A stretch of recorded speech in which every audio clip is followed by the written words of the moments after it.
ఓం గం గణపతయే నమః. శ్రీమాత్రే నమః. లలితా సహస్రనామాలలోని 51వ శ్లోకము. దుష్టదూర అంటే దుష్టత్వము లేనిది, దుష్టులకు పొందశక్యం కానిది ఆ తల్లి అని అర్థము.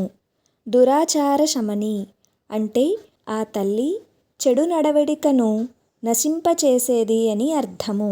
దోషవర్జిత అంటే దోషములు చేరలేని పరిపూర్ణత్వము, దోషములు లేని స్వరూపము ఆ తల్లిది అని అర్థము. సర్వజ్ఞ అంటే అన్నీ తెలిసినటువంటిది జగన్మాత అని అర్థము.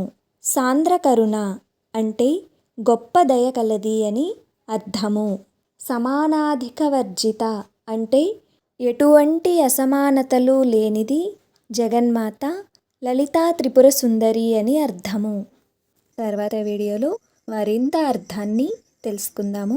అంతవరకు శ్రీమాత్రే నమః.